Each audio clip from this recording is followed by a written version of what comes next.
Good morning. My name is Uluomato'toua Aiono. I came here in 1967 to be a third former, and it's an honour to be here to speak with the Headmaster's Heritage Committee.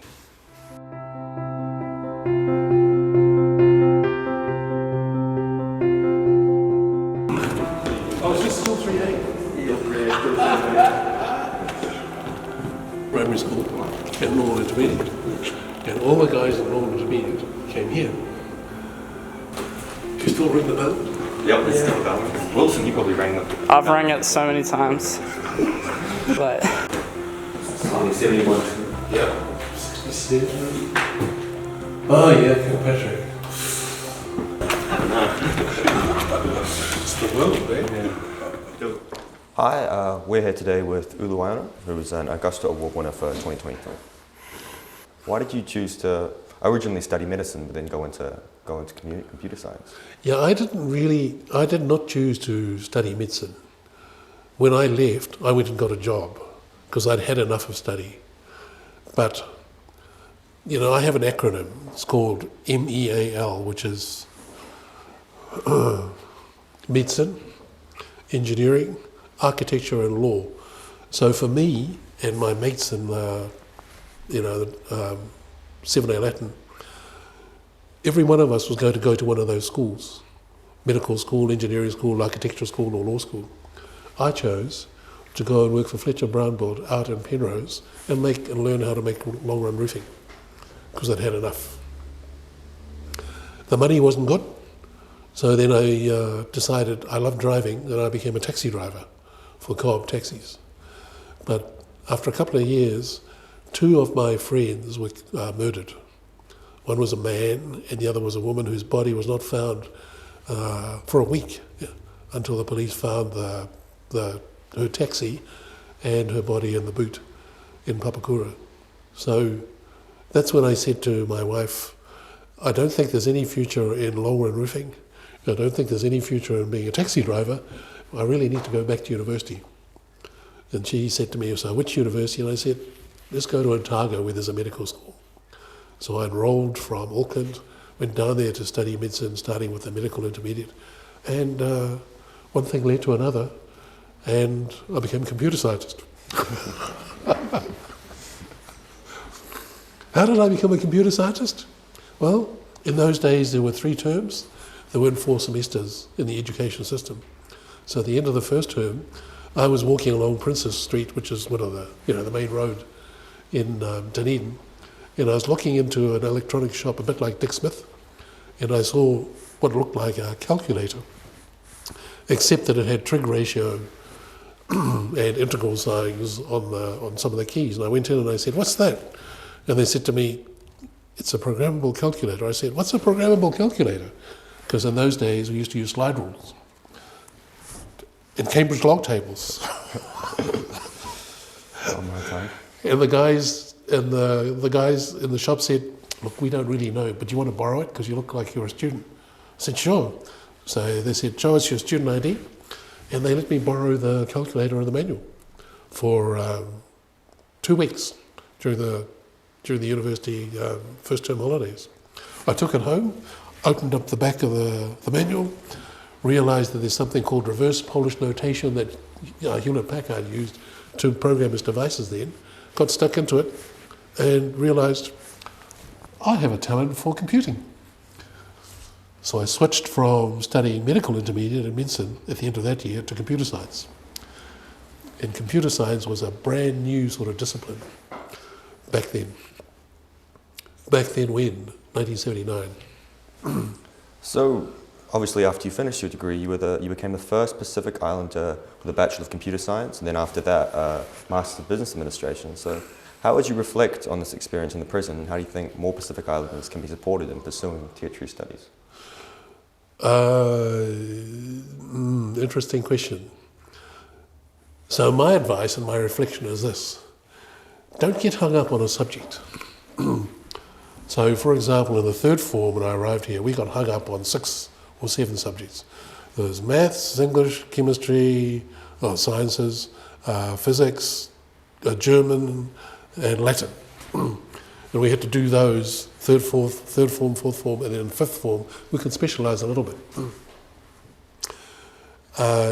That sort of approach to learning suits many people, but in my view is not as effective as being taught how to think.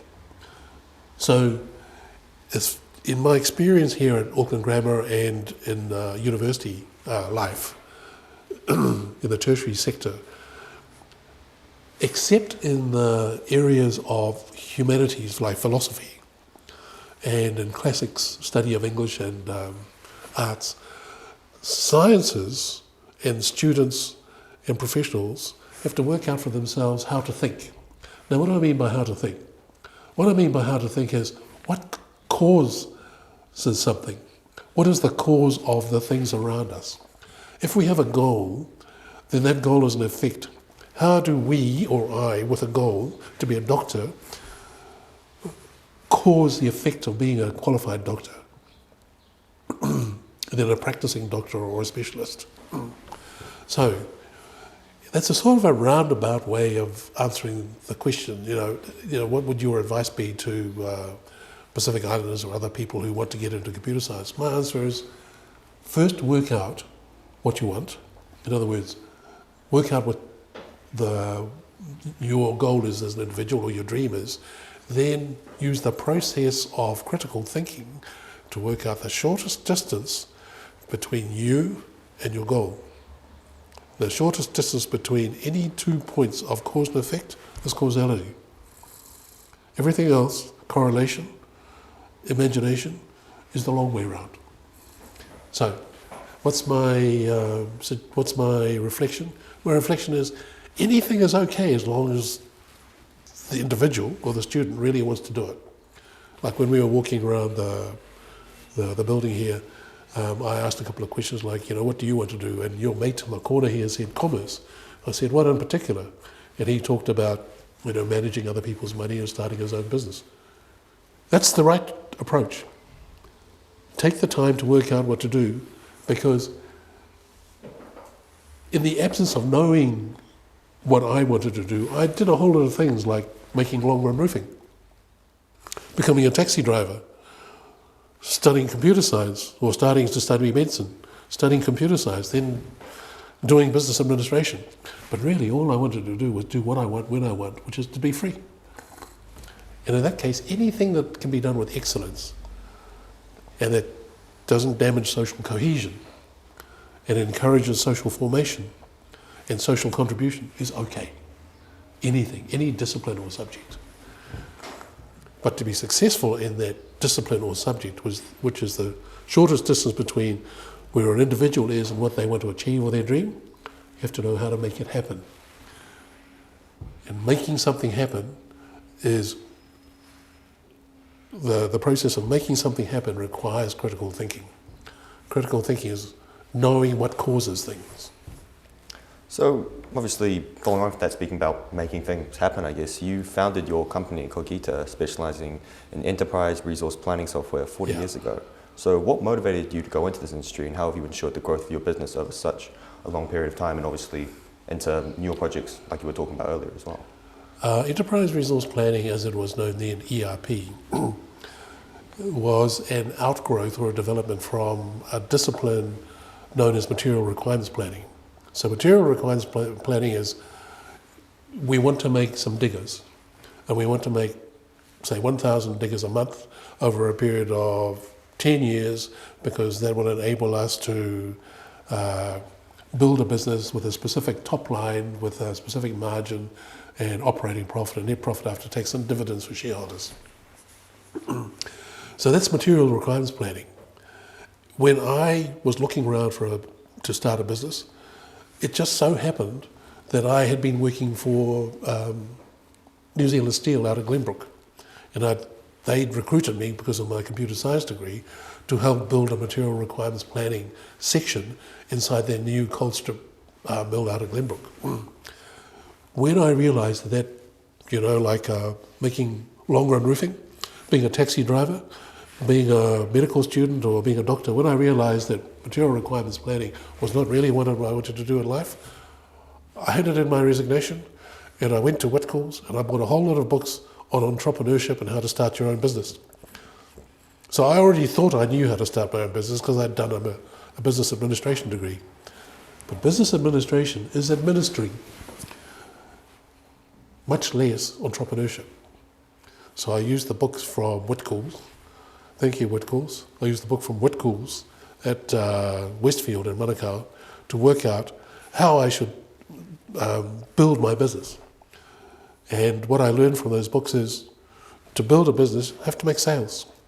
To make sales, you have to talk to people. To talk to people, you have to have something to talk about. What was I going to talk about? The only thing I knew at the time was material requirements planning. So when I picked up the phone, I'd made a list of companies to approach, and they included Dominion Breweries, Lion Breweries, Tip Top Ice Cream, you know, all the name brands of fast-moving consumer goods products. So I rang them, using what I learned from the backs of the books of how to make sales and start a business that I got from Whitcoulls.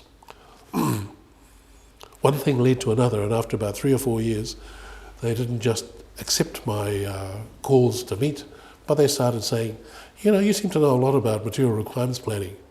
Maybe if you had a system that helped us to do material requirements planning, you know, we would have something to talk about. So I got a system like that from a couple in Santa Barbara in the States, running on Hewlett-Packard equipment, and one thing led to another, and within about 10 to 15 years, a lot of the well-known fast-moving consumer goods products manufacturers and food manufacturers and beverage manufacturers here, Australia, States, were using this system that I had sourced from the States and was modifying with the help of a whole lot of smart people who used to come to grammar and were working with me. And the material requirements planning became enterprise resource planning.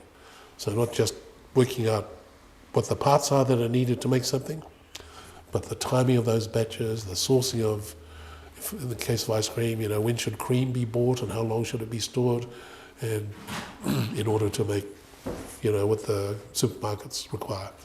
Enterprise resource planning is now what that field is known as.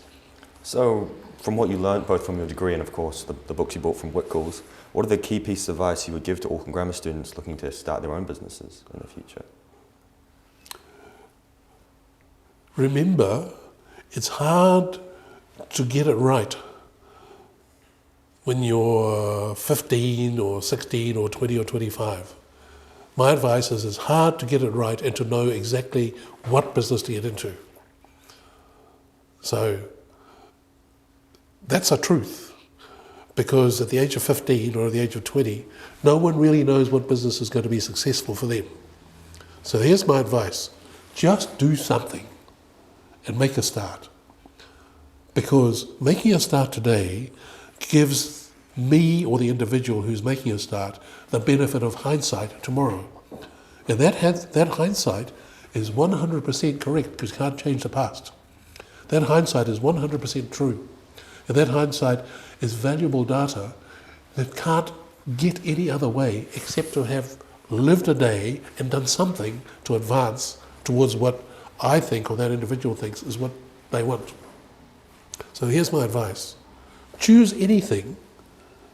Don't try to be certain. Just choose anything and make a start today and look back tomorrow and use the lessons of hindsight to make a new decision the next day. And after a period of 2, 3, 5, 15 years, as all successful entrepreneurs have found, things are really clear about where that individual, or in my case, my talents and my skills lie, so as to maximize the return then of the time and the experience that I've spent getting that hindsight and expertise. So last year you were inducted into the Business Hall of Fame. What did this mean to you? And what are your plans for the future after such a monumentous achievement? I was very surprised to be inducted as a laureate of the New Zealand Business Hall of Fame because I never think about things like that. I'm always just doing stuff. So what happened is that my phone rang and rang and rang, not this one but the predecessor, and a lot of people ring me and I have no idea who they are except strange numbers come up, and I don't answer them. But a particular number kept coming up. This is back in 2021. A particular number kept coming up, and after weeks I thought, it was a Saturday, and I said to my wife, I'm sick and tired of this person ringing up, and I picked up my phone and said, Ulu here, who the hell is this? And a very gracious voice said, Ulu, this is Ian Edgar. I said, Sir Ian Edgar? He said, yes, Ulu. We have been ringing you for weeks and weeks and weeks and been no answering your phone. And so, because we're sort of running out of time, and we decided that I should try and get hold of you. I said, yeah, what can I do? He said, I'm ringing to tell you that I'm the chairman of the New Zealand Business Hall of Fame committee, and that you are one of the 5 people this year that we want to honour as a laureate. This is what I said. So Ian, you've made a mistake. You really should ring the founder of Rocket Lab, and I've got his number. He said to me, no, Ulu, we're very careful with our assessments, and the committee is unanimous that it has to be you. And I said, but I've got the number. You know, you could ring Peter, you could ring Mr. Beck right now. And he said, there are a number of things that qualify and disqualify people. And I said, like, for example, what? And he said, the New Zealand Business Hall of Fame is different from the other halls of fame. With the New Zealand Business Hall of Fame, you have to have been in business at least 20 to 25 years. I said, okay, well, you make the rules. But he said, so I'm glad to have talked to you. Do you have any questions? I said, yeah. How do I get out of it? And he said, Ulu, you really can't get out of it because you're the only one left that we haven't got hold of. I said, so what do I tell people? He said, don't tell anyone yet. I said, that suits me. So that's what happened. I was the most reluctant one of that group, including Graham Hart and the other people. So obviously, aside from your business work, you've been involved in a number of notable organisations, such as the Alliance Health Plus Trust, Habitat for Humanity, and the Cause Collective, all which seek to positively impact the community through education, charity and culture. How do you think such organisations can best influence the community, and what motivates your vast and prominent involvement in them? There are lots of organisations like Alliance Health Plus, the Cause Collective. By the way, the Cause Collective is called the Cause Collective because the other 3 founders, including me, but especially me, we believe in cause and effect. It's called the Cause Collective because it collects all the causes that are necessary to create the effects, the desired effects in society that are the goals and the dreams of the founders of the Cause Collective and the staff and the crew and the CEO. Anyway, Alliance Health Plus used to be one of the 7 primary health organisations in metropolitan Auckland. Habitat, everyone knows that Habitat builds houses, but the vision of Habitat is a safe, decent place for every person to live in. That's the vision of Habitat internationally, because it's an international organisation. In New Zealand, there is, for Habitat, the vision for Habitat New Zealand is the same, but in each sort of metropolitan area, there's what's known as an affiliate. So I'm the chairman of the largest one of those affiliates in the country, Habitat for Humanity Northern Region. And our mission is to hurry up and build houses that are affordable to either rent or to own long term. Because everyone in this room, and probably 80 to 90% of people in the Boys in Assembly, come from a reasonably safe place where they live, can put their head down and study and do that sort of stuff, and family. In order for us to live in a safe society, we have to come from a safe place. That safe place for everyone is really what everyone calls home. Now, I've lived on the street, and that wasn't a safe place, and my behaviour changed accordingly. I became suspicious of people. I was always on the lookout for people who were trying to rip me or other people off. People who live in safe places, they tend not to think like that. and they tend not to behave like that in association with other people, professionally and personally and recreationally. So, what could organisations like Habitat and Alliance Health Plus in medicine and primary health care and the Cause Collective do in social work and social services? What could they do and other organisations like that do? Think about society. Think about society, and think about society in a way that is causality based. And causality based so that the initiatives and the projects that we and these organisations and similar ones take will have both immediate, intermediate and long-term effects. There's no point in building 20,000 houses in 20 years if everyone dies in the meantime. So that's why I say, think about the causality that causes immediate relief, intermediate progress, and long-term advancement of society individually and collectively. That's my message to all of people who have organisations like these three that I'm associated with. So, obviously I'm coming back to school for the first time in 50 years today. Where would you like to see grammar in the next 20, 30 or 50 years? I'd like to see a little bit more light on these rooms. Because the light has not changed since I was here in the last century.